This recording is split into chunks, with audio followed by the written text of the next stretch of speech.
Professor Wole Soyinka is the founder of the Pirates Confraternity.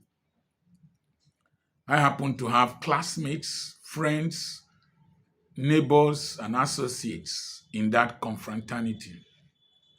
I have spoken in their Barracuda feasts. I've done lectures for them in my office via Skype or whatever, Zoom, to his deck in the United States in New York. The Pirates Confraternity stood for. So, guys, somebody said elder people should be resolving conflict, not to start conflict. So, we all know that Wole Soyinka started a conflict and the thing is hitting hard on him. So, guys, this man has come out with some question. I think he really knows Wole Soyinka very well. And there are some critical questions he has thrown at Wole Soyinka. You need to listen to what this man said in this video. Honestly, Wole Soyinka must be looking for a hiding place because obedience have given him bass, and that is why he keeps saying Peter Obi is not fit to lead Nigeria because he has, a kind of followership that do not respect elders. That's what he's trying to say.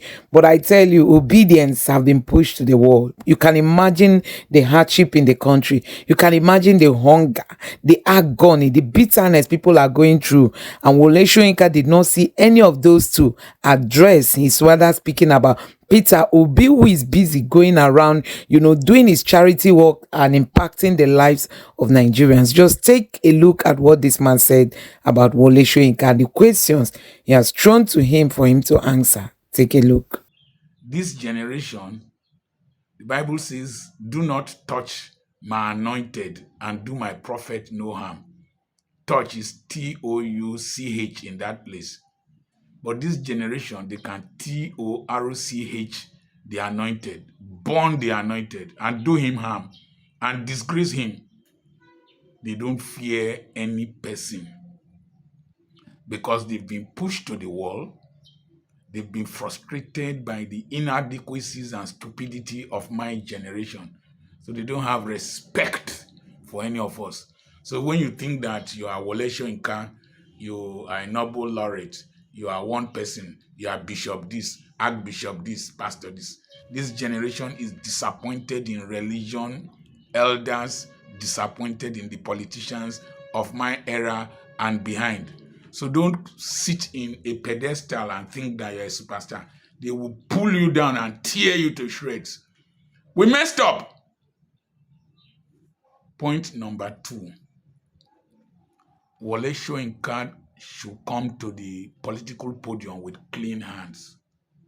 He led a mob against Goodluck Jonathan that carried a coffin with Goodluck Jonathan's effigy in it. That contributed a great deal to the depression that Goodluck Jonathan's mother suffered and died. To see your son's coffin, Professor Wole Soyinka and some prominent religious leaders who are now quiet were in the forefront of that push against Goodluck Jonathan. And so he has no moral justification to condemn any person for insulting or abusing him or dragging him. This generation has seen what my generation has done. Point number 3.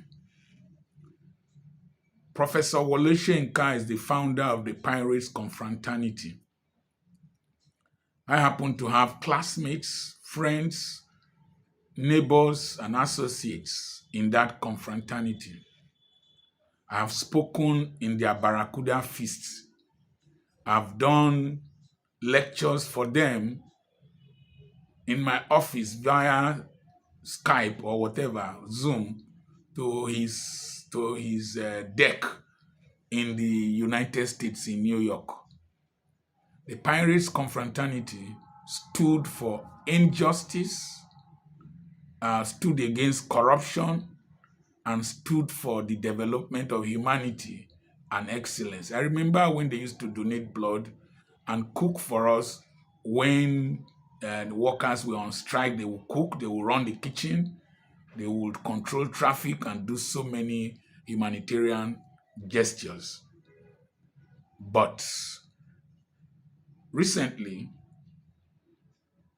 they sang a song.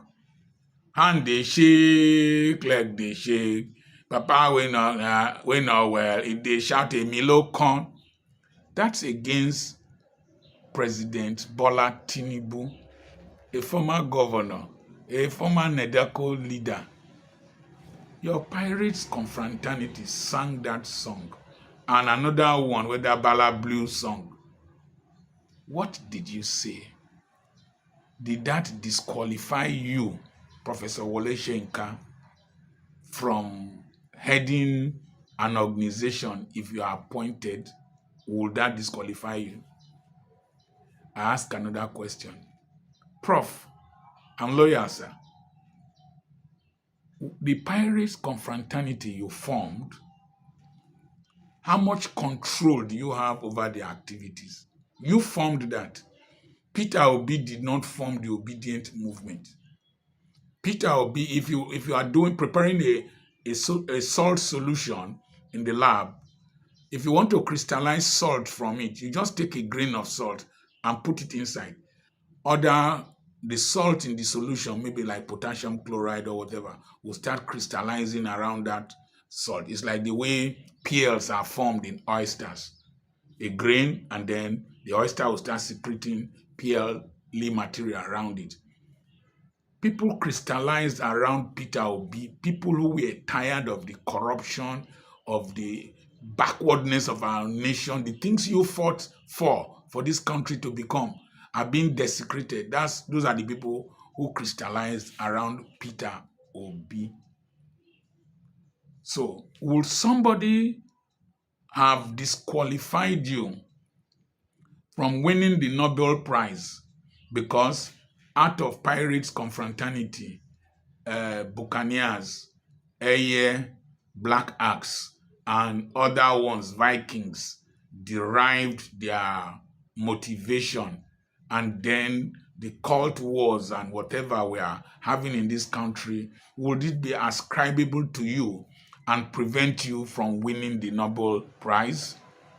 Prof, sometimes we need to reason, we need to think. Prof, sir, I think you misfired. You are out of touch with reality. You have eaten something that is preventing you from speaking well. Sometimes when you pack too much pepper fruit inside your mouth, you find it difficult to speak well. I think you benefited from Tinubu one way or the other, either through sponsorship or relationship, because I find it difficult to believe that you are a tribal bigot, that you have degenerated to that level. I believe you misfired. Prof, this generation, social media, they abuse any person. Social media is a public toilet. If you can't bear the stench, behave like Tinubu that does not watch social media. And you must be very careful what you comment and what you say. Prof, you misfired. You tried in the time past. Your time has passed. Enjoy your retirement. Even me talking, I'm extremely careful because what is coming up next is not just the anger of abuse. When these Nigerians, these poor Nigerians are pushed to the wall, they will fight back. Remember the way they looted warehouses filled with palliatives. What is coming up next, if this country does not improve in the next 3 years, is going to be more than, let's leave it. But I remain your friend, Dr. Charles Apoki. Remember to subscribe to this channel, share it. And I have a seminar coming up on the 7th and on the 8th of June, tagged Becoming a Man of Value, a Person of Value, and High Net Worth. Send a message to +234 70 52136763. So, guys, we all know that everybody is really talking, against what Wole Soyinka said about Peter Obi. Peter Obi is not talking about you. Peter Obi is not even thinking about you. And you went for an interview only for you to sit down there and tell the world that Peter Obi is not fit to lead Nigeria because of the kind of followership he has. Honestly, obedience don't care because oh my God, the leadership of this country has pushed the people to the world on several nodes, but Nigerians are waking up and saying, no, we cannot allow this to happen. That is just what you have seen it. The people are revolting because they've been pushed against the wall, and that is just what we need now if indeed we want to remedy the situation on ground. Let me know what you think about this in the comment section below. Please don't forget to subscribe to the channel and turn on the notification bell. Thank you.